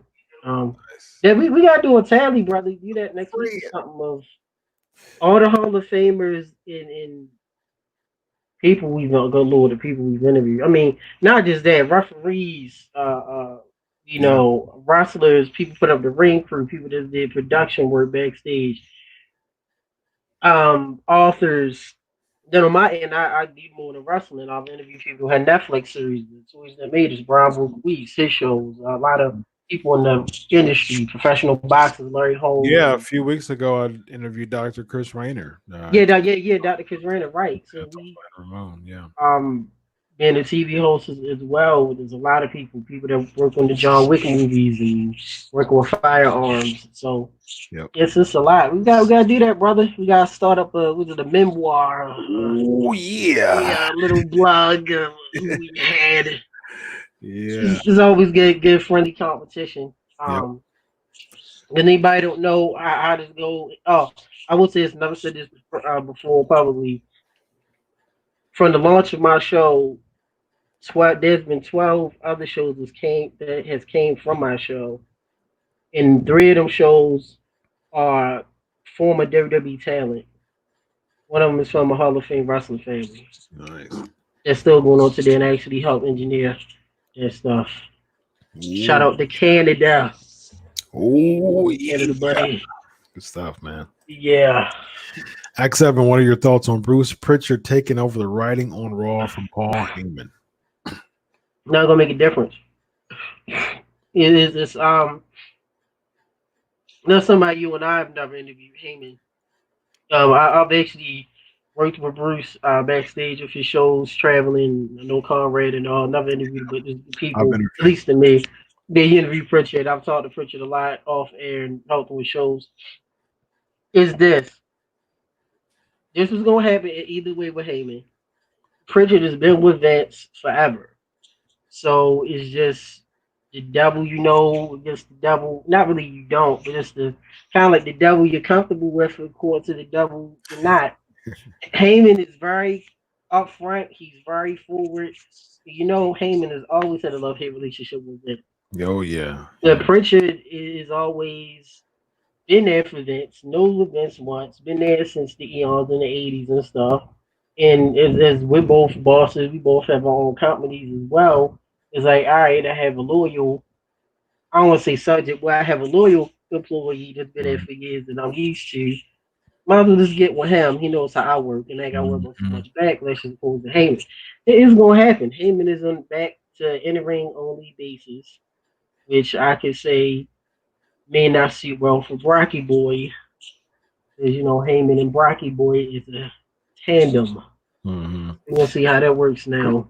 Yeah, I think that actually we actually saw a difference because I think Raw was actually pretty Yeah, good. Raw Yeah, was I actually where enjoyed Raw for the first time yeah, in a long time. It was actually pretty the good. tuition went up. And one thing I noticed with Heyman is that and Heyman's Heyman, and I appreciate both Heyman's thinking and Pritchard's thinking. Pritchard is more like let's take let's look at the big picture Yeah, he's big picture, right? and let's kind of put this on the map and just kind of look at the long haul. That's that old school wrestling. Just kind of Yes, book, months and months in advance and, just kind of put everything and just kind of look at the big picture of it. And I it's appreciate that because I mm, think that's where storylines work right. better with big It's picture thinking. With it's Heyman, though, he's more like shock value, crash right. TV. Let's make this person over, and it's kind of difficult nowadays with wrestling to just like make this person over because people just kind of don't buy the non-organic type of push. If you're just kind of forcing someone to be pushed, people kind of read through Yeah, that. That's the right. reason why Reigns was so ostracized for so long. Mm, And I think that's why Becky started to get a little, her fanfare started to dwindle a little bit. Her hype right. started to dwindle a little bit. That's why Kofi's hype started to dwindle. They get the organic push, and then when they either fail at the organic push or they don't push organically, that's when fans start to react negatively. Yeah, And the thing is, for those who are organically pushed, there's still no end game a lot of times, though. You know what I mean? Like yeah. with Kofi, it was an organic thing. With Daniel Bryan, back Organic. Yeah, back before 31. I mean, back before WrestleMania 30. right. It was organic. And I think there still wasn't necessarily an end game, with that. But I like Pritchard's style because we see storyline development. We see cliffhangers. One thing I liked about Raw, we'll get to Raw, but one thing I really liked about Raw is that there was something that held us for the rest for the whole 3 hours. To start off with Christian, and I've always been a Christian guy, like Yeah, Christian. good dude. Yeah, Yeah, and, guys, and right. and I'm like, what? It's been 6 years since he's retired because of concussions. I'm like, there's no way. As far as I know, he's still not cleared because he's concussed. He has to retire. Right. And is he going to wrestle? So the whole kind of hanging fruit, kind of running story throughout the 3 hours was, can he wrestle? And there was a couple times they went back Kind of play to with it. Yeah, it, to kind of tease you. backstage interview. Like that Right. is good stuff, man. I really, really enjoy that. Same thing with Drew. It carried out through the whole story, through the whole 3 hours. It was R-Truth and Drew against MVP and Lashley. It was Didn't first, know about the turn. Wonder. R-Truth, what Right. I mean, being silly and saying, it's going to be for both the 24/7 and the world title. And then he says, like, what I did, I talked to the people, I talked to them, and now it's only going to be for the WWE Championship. Like he did something good, and now if he loses, Drew may lose the title, which protects Drew. So it could have actually happened. If Lashley or MVP, most likely Lashley would have beat R-Truth. That could have been a thing. You know what I mean? So there was a lot of just kind of moving parts that we were just kind of intrigued about throughout the whole night.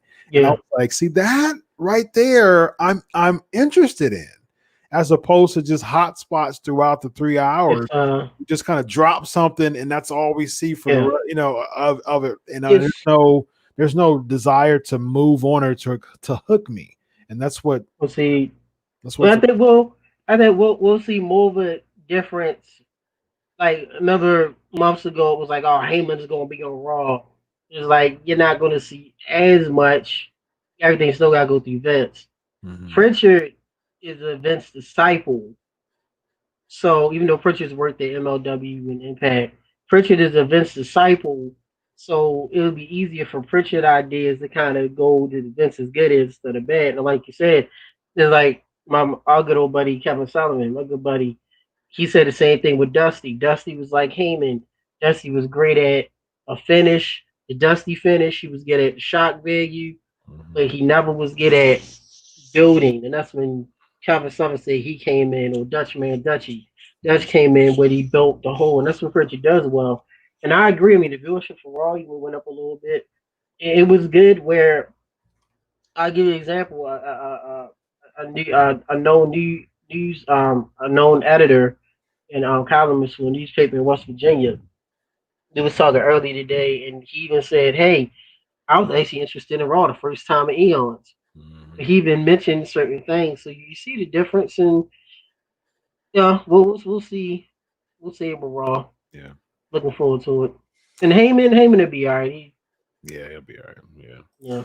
Have I interviewed a Nitro girl? No, I don't think so. I talked to Chew, never interviewed him. Husband of a Nitro girl. I've interviewed Booker T, the husband of Yeah, Charlotte. yeah, we both interviewed Booker and Charmel. That Yeah.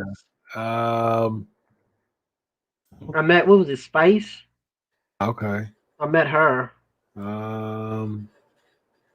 No. Wait, what was the black one name? What was her name? Miss Jones. AC huh? Miss Jones. Miss Jones, okay. Oh yeah. AC Jazz. And you talking about Tigress was the other one. Tigers was the other one, yeah. That show party was cool, man. Spice is married to Shawn Michaels, I think, right? No, which No, that one? was Whisper. Whisper. Yeah, that's right. Yeah, Whisper. Spice was She's a life oh, coach now, I think. Yeah, let's see. oh. Hit him one up. I gotta Nitro catch you. Girl on May 29th, 1973. She was one of the original Nitro girls. She was married and has a son. She works as a life coach. Yeah. All right, so let me see. So AC Jazz. She was born in 1971. Let me see. It's close to you, brother. Oh. Oh boy. Speaking of which, is Marissa? Is she a face? I know I'm Mr. Weak. Is Marissa? Are you a face or a heel? Or are you like a tweener? She's usually a face, but her and Lexi, I think Lexi got injured or something, man. She's been gone. I think her and her and Lexi turned heel, and then Right? Yeah. they Where's were going back Lexi and Express? forth, and then the hot tag. Oh yeah, you remember that the hot take? Yeah. And then they reconciled, and then they teamed up again. I think Lexi got injured in the match or something. Man. Lexi will be back. She'll do a sting. Yeah, It's gonna be uncensored. she's a mainstay. Uncensored 97. She's gonna drop from the rafters with a bat. Right. It's gonna be out the blue. Wait. So let's see. So AC Jazz, I didn't even know anything about her. Then it was I remember the Nitro girls, but then it was the Asian one. What's her name? Choi. I forgot all about her. So you had Baby. So AC Jazz from 97 to 99. And then Baby. Okay. September 15th, 1976. So all of these are 70s babies. I think it looks like let me see. Spice is Carmel Macklin, which is Miss Jones. uh-huh. She was born in 76, so she's 44. Baby was born in 76, so she's 40. She'll be 44 this year. Wow. AC Jazz born in 71, so she's 49. Nurture Girl Spice is actually University of Maryland alumni. Oh, nice. Oh. Shay. Uh-huh. She was born in 73. Chiquita was born in 74. Oh yeah, I forgot about her. Yep. You Golden. know this. Okay. The Klamazowski twins, known as the Coors Light twins. So they're nitro. Oh man. Then of course Kimberly Page. We knew her. Naughty A. What? I don't remember the. I do not remember. I don't remember these people. I just remember a bunch of them dancing. Wow. Okay. 2000 to 2001. Huh. Of course, Stacey Kiva. Stacey Kiva was born in 79, I believe. So I think she was the youngest one. Yeah, born in 79. So I think she was the youngest one. Spice was 73. Star was 70, 1970. Charmel, of course. Charmel was born in 1970. So she'll be 50 in November. Still looks great. Siren was born in 76. Tayo, 71. Tiger. Oh, Tiger was born in 1971. She's 40. Wow. Wow. She's 49 years old. Wow. And then Whisper was born in 73. So Mrs. HBK. Yeah, Mrs. Heartbreak Kid. Wow. I didn't know that Tigress was that old. 49. Interesting. Cool. Shout out to the Wildcat from WCW. Just want to give him a shout out. You know that? The mascot. I always remember that one random Nitro, Savage comes out and Savage almost punched the Wildcat. The Wildcat came in the corner. You know, Savage was, I don't know if he was NWO or when he was WCW about to go with Savage. The Wildcat got in the way. Savage was about to deck him or he pushed him. It's like, I don't know who's playing a Wildcat, but of all people, I don't think you want to get in Savage. And Doug Dillinger, what is he doing? Doug Dillinger. Yeah. Nothing but security. Grabbing the ropes and seeing the win by cheating. You see Apollo's heel turn. I want to see him tag with Lashley. No, I don't want to see him tag with Lashley. I think they're cool with him being U.S. champ. Let him have a single run. I think it adds a flavor. I think it adds a layer to his character as a face. I think it adds flavor to him being a baby face. I'm totally cool with it. Craziest thing you've seen at a live event. This one fan, I go to Bobby Fulton's. I went to a bunch of Bobby Fulton's events. And Brother Bobby. Yeah, he would have like a bunch of legendary names. And there's this one. There was this one fan, and I mean, she like pro wrestling was real to her, and she would stand up. And she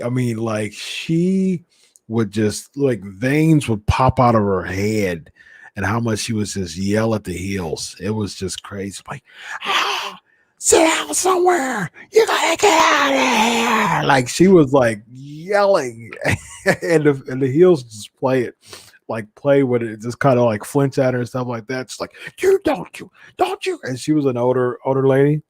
And she like, I mean, and like wrestling was wrestling is real to her. Like heels are literally bad people. Like heels to her are literally the scum of the earth. And like, that's how wrestling should be. It was crazy, but I'm like, that's how wrestling should be, man. That's how heels is. Craziest thing I've seen. Some backstage stuff I can't talk about on air. I did hear some huge name. I heard someone was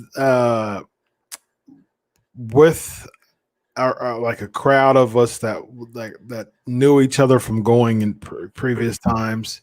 He told us that a big WWE name, came up to him and asked him where he could find some marijuana. You told me so, yeah.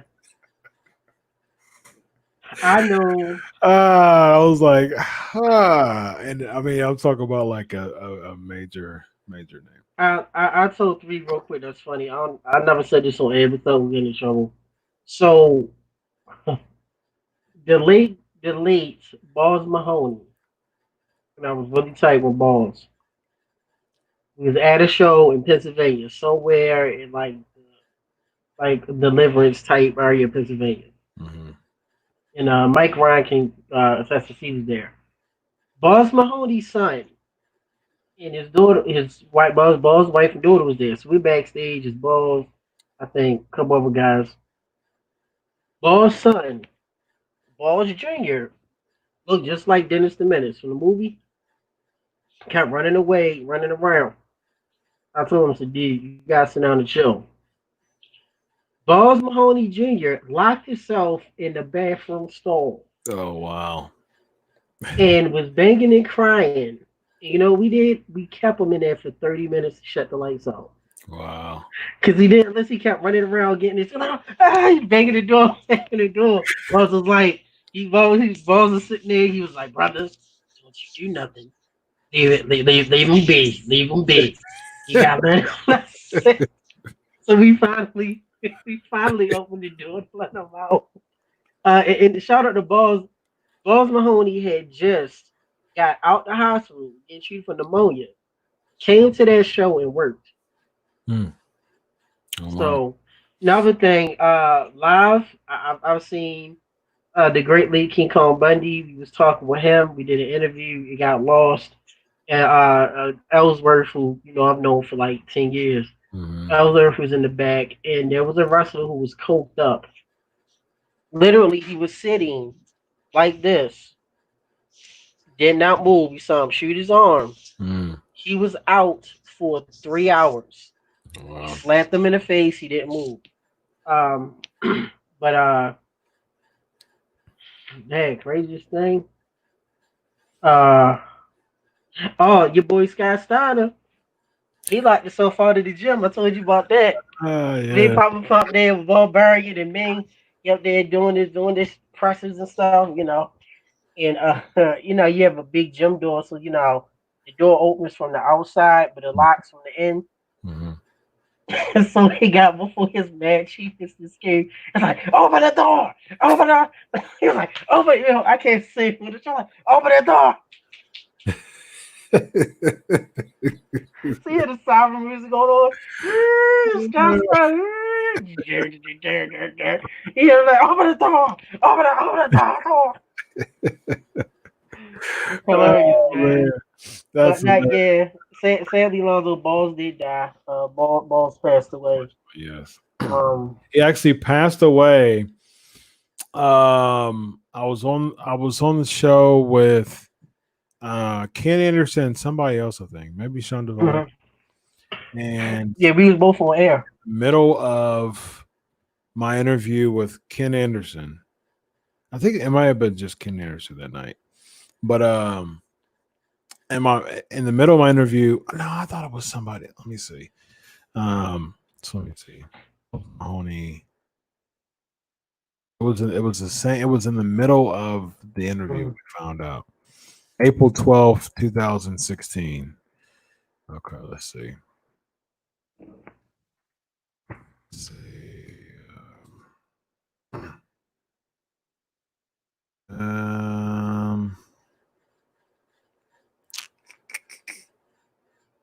April 12th, 2016. April. I'm gonna go back and see when. Hold on a second. I'm gonna go back and see when that was. So it's back in 2016. Yeah, if y'all got Google Podcasts, go subscribe to subscribe to my stuff in Google Podcasts because it's showing like all of my stuff way back. It was Ken Anderson, April 12th, 2016. And it was the one. Actually, I'm about to send y'all this link.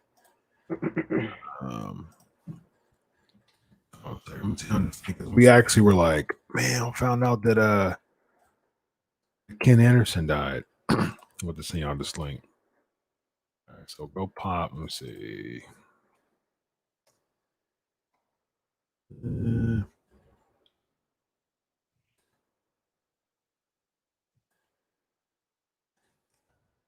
All right, here we go. Here's here's the one that found. I was in the middle of interviewing Ken Anderson, and we found out that Boss Mahoney died. Yeah, crazy. I'll tell you a crazy day too. I'm gonna say this date. You're not gonna recognize it until I mention what happened. July 29th, 2018 was a Sunday. I'm at my aunt's. She was getting ordained. She was getting elevated to be a mother. She was already a mother at the church, like advanced mother. And we know how it is when we get certain phone calls from the boys. This is Sunday. I'm in church, and my phone is ringing off the hook, vibrating. I see Oscar call, from Men on a Mission. I see other people call, Conrad, people text. I'm like, what happened? First thing, Brickhouse Brown died. So like, okay, Brickhouse Brown. Remember earlier, Brickhouse had died, but he came back to life. Remember, thought he was dead in the hospital. He came back. He lived for another week. Then an hour later, get another phone call. And speaking of which, not Bill Dundee, but his son Jamie Dundee texted me. I'm like, what is going on? Brian Lawler died. And then it was a third wrestler, because remember, in the span of 4 hours that Sunday, 3 professional wrestlers died. It was Brian Lawler. We got funny Brian Lawler story, Brian Christopher story. Brickhouse Brown. I can't remember who else died that day. It was like an older wrestler. Yeah, there was some. Brian Christopher, Brickhouse Brown. Brickhouse Brown, he died, and then those weren't true. He actually weren't dead, and then he ended up dying. Yeah, he came back to life that earlier, and he lived for a week. Yeah, yep. Brian Christopher died an hour later, and then it was the third wrestler that died. Yeah, this gonna bug me.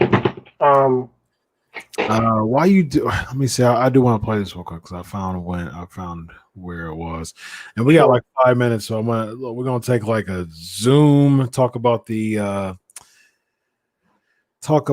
for those who have next week we're gonna do something straight from the network. So for the last hour, I'm gonna do my best, try to kind of truncate everything in an hour, and then for the last hour, I wanted to just watch an hour of something on the network live. I'm not going to play on the network, but I'm going to have everybody push play on a particular event, and we're going to watch it. So get the network. It's a lot of it's free. You know what I mean? There's a free tier, so get the network, and we're going to watch something. So let me know what y'all want to watch next week. We're going to watch an hour of it. So yeah. Nikolai Volkov. Okay, Volkov. All right, so here is the show where we found out that Boss Mahoney died. Yeah, wow, that's awesome. Man, I hate to be a buzzkill, but I just got word that Boss Mahoney passed away. Oh, yeah, just heard about that. Wow. Yeah, that's really that's startling. I just saw him about, I want to say 8 or 9 months ago on a show out on the East Coast somewhere. I can't exactly remember where it was, but he had his kid there, a young son, believe is about 10 years old. So it's just sad. Wow. Sad. Yeah, wow. Isn't that crazy? Yeah. Crazy. Yeah, Yeah. it was sad, man. Yeah. Good dude. I can only go by my interactions with him. He talked to everyone in the locker room. He gave everybody pointers. Um, his wife was, God bless her heart. I pray for her and her son. His son was nice. He just was, being a typical boy, running into everything. Yeah. His wife was a sweetheart, and Laws was a good guy. I can't speak on the ECW days and stuff, but you really don't hear a lot of bad talk about Balls. I'm really good buddies with Tommy Dreamer Yeah. and a lot of ECW guys. My man, Danny Doran, and a lot of the Too Cold Scorpio, somebody else some type. A lot of the ECW originals, you don't really hear Yeah. anything bad about Balls. On Yep. chair shots. Yep. Yeah, All right, we got a few minutes left, so let's jump right quick. We want to. So without further ado, headlines. Here we go.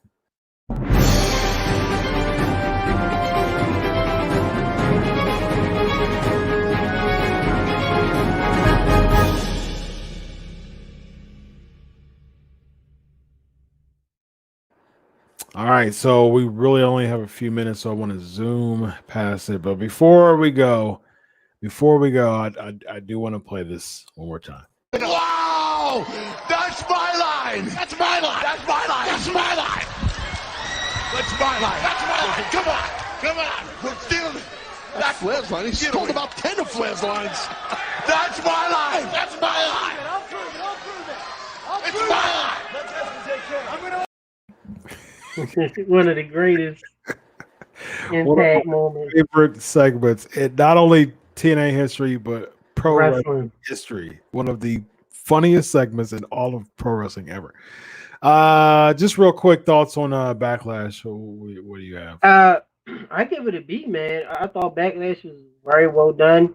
The tag division, what in the world was that? It had some good stuff. Was that Shaquille O'Neal was the big ninja?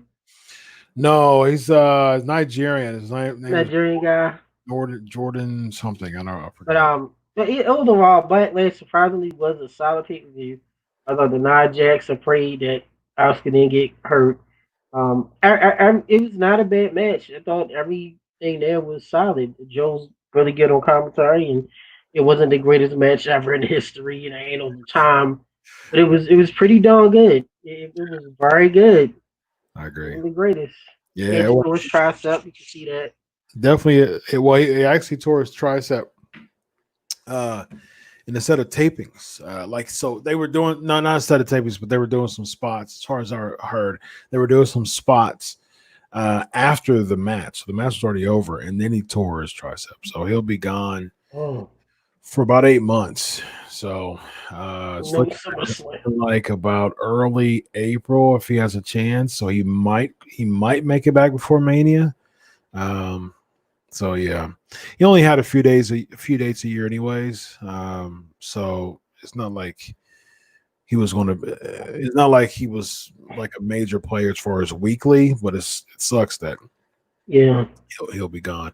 Yeah, I think it was solid. Tag match was decent. It was okay to start it off. Happy that Andrade lost. Yeah, kept it at the Oscar and Jax was it was all right. As good as it was going to get. Solid match. Strowman against Miz and Morrison was a throwaway. That was funny. The music video. I love Morrison. McIntyre and Lashley was a good match. Very solid. I didn't like the ending. Why you got the Lana in it? Yeah, I think it protect Lashley. I'm cool with it because it Lashley. Orton and Edge was a really good match, about 45 minutes long. It was pretty good actually. It was a very solid match. The tag segment was it was cool. Hit or miss.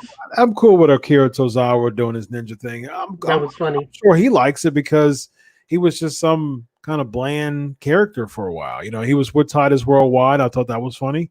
but he was just by himself and it was just bland, but now he's got something, there's something affiliated with him character-wise. Yeah. So solid show. Definitely wasn't the greatest show, wasn't the greatest match ever, but some highs, some lows. All right, real quick, WWE postpones tapings due to COVID-19 positive tests. So there was a developmental talent tested positive for COVID. So I mean, they postponed it to do proper screening, to do proper testing. So we should be seeing temperature checks and proper testing with all the personnel coming up, and they want to be precaution. And I'm thinking like AEW does testing. I mean, like as much money as WWE have, you can't just have your medical doctor take a swab and put it up somebody's nose. It's not going to happen until one of the big boys get it. You couldn't do that much. It's kind of crazy. And then Kevin Dunn telling people like, take the mask off. If you don't wear a mask, and I mean, if you do wear a mask, you're not a wrestling fan, and you're goading people to. Kevin Dunn, you sit your butt behind a production truck. How many days of the week? Exactly. Put your finger on the. Shut up. Yeah, right, exactly. Shut up. All right. Next, we have WWE pulls Jackson Riker due to controversial social media posts. A good call from them. I think it was really. Is that the dude that was that Kevin Owens went off on Twitter? Yeah, Jackson. Well, he used to be Gunner in TNA. I actually interviewed him. He was decent. Hey, Gunner. Yeah, I forgot about him. So yeah, I mean that's that. So all right, let's do it. Flavor of the week, real quick. Here we go. It is now time for the flavor of the week. All right, so I wanted to do a live watch party with Russell 49, but that conversation with Shane was just really good. So it was we talked about last week, most of it, but I do want to do a watch party with Russell Ward, specifically the moment when Flair turned on turned on Flair. So next week, this is what we'll do. We'll take it from there and watch like the last two matches. And in my head, I'm thinking like the title match wasn't the main event, and so like I never knew that. Why no? Right. I forgot all about like I didn't. We never knew. You know what I mean? Like that. This really wasn't the main event. So what we're gonna do next week is we're gonna take it from there. We're gonna watch that match, the Flair match, and then we're gonna watch the turn. And then we're gonna watch the two matches after that: the tag title match and the U.S. tag title. So match. nasty. Yeah, we're gonna just kind of survey and like these two matches. Were these two matches really worthy? Being above the title match and the turn from Terry. So that's what we'll do next week. We'll watch the last three matches of Russell. The bad thing is, you and I know for me, you too, we've interviewed about half of the people in both in matches. Animal, Dan Spivey, Kevin Sullivan, Hawk is going on to Glory. Who we missing? I met Rotunda once. Rick Steiner. Yeah, talk to Rick and interview him. I talked to him. That's it. Who we miss? Missy Hyatt. Still had a convention. She's still around. Yeah. Yeah. I'm gonna see who else was in that. I'm gonna see who were in those matches and see if I can bring somebody next week. Oh man. Oh man. I sent you the video on Facebook. I was texting you. Yeah. I was working watching it, and I just was like, oh my gosh. And sad for Richie Jr. He can't wrestle anymore. Yeah. Because of his neck, and then Oh yeah, I was supposed to be interviewing Ranger Ross. Right, I was supposed to be bringing in Ranger Ross. I forgot about that. So, Ranger Ross. yeah, he got arrested. That I was never know. great. I didn't even know he got arrested in '96 and served. Remember I mentioned it? Yeah, he jail. I did. was like, what in the He world? was What? doing hard time, boss. Yeah, all times. First of all, let's talk about the greatest shoulder block in history. Your man Butcher Reed. That was a Butcher Reed. That shoulder block. Oh yeah. Oh yeah. Yeah, that was. Yeah, I popped for that. it was lethal, man. Yeah. Cool. So next week we will watch the last 3 matches of Wrestle War. So what we're all gonna do is we're gonna do a timestamp. I'm like, go here to the hour and 3-minute mark in 20 seconds, and then I'm gonna count to 3. We're all gonna push play at the same time, and then we're all gonna watch the network. You guys are gonna watch the network. The PNP Nation are gonna watch the network wherever you are, and then Evan's gonna watch it, and I'm gonna watch it, and of course, of course, I'll have my sound so it won't be echoing. So, whatever that needs, as long as there's no echo, everything comes through my headphones anyway, so I won't be playing. So that's what we're gonna do. Watch the last 3 matches of Wrestle War next week. It's gonna be fun. That is NWA Lonzo. Go all the way back just to see the Nikita Koloff buzz cut. He looks so small, man. Very small, yeah. Be interviewed by Joe Pedicino. So I forgot all about that too. Ted O'Connor, he died a year after that. Yep. All right, y'all. This was fun. This was lots of fun. Great conversation by Shane Taylor. Looking forward to Russell War next week. The watch party. PvP Nation closing thoughts, which I got over at the chat. My man Shane, that's a good buddy of mine. Interviewed him a few times. Good family. Yeah. Good guy. Lethal's so good at imitation. He is. He's really good. That's something to watch. I had times I was down. It was WCW Alonzo. NWA. Yeah, being under NWA for network. Yeah. All right, y'all. Going to the ring 50 times. We gotta go. Chris, take us home with nothing on behalf of 429 episodes, baby. This is Evan Tech Prout to the right of me, ladies and gentlemen. I am Chris, the American Dream Maker, Featherstone, baby. Follow me at Chris Prolific. Follow him, Evan Tech Prout. Evan _ UTMR. Was it Evan? Was it UTMR? Tech UTMR. Tech _UTMR, baby. That's how you. Not a wrestling fan, baby. Not a wrestling fan. That's how you do it, baby. Hot tag, my rest of you sleep. Hot tag. Hot tag, wake up. Show me some love on the Patreon. Y'all know what I do for the show every single week. All right, Chad. I bring in interviews every week for y'all because I do it for you. So show me some love on the Patreon. You get a nice shirt. You get a nice PNP shirt for 3 months on the top tier. 6 months, you get a Wrench Mob shirt. And I'm actually going to be opening up after we do the interviews. I'm going to start opening up sharing private links to people to actually have them be co-hosts with Evan and I. So hit the Patreon, and you'll be able to be a co-host on the show after a certain amount of months, maybe 6 months. You'll be able to do that.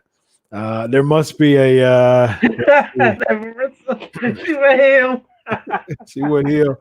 You know we don't use profanity. You know it's PG. She wouldn't heal on us. My bad. I apologize.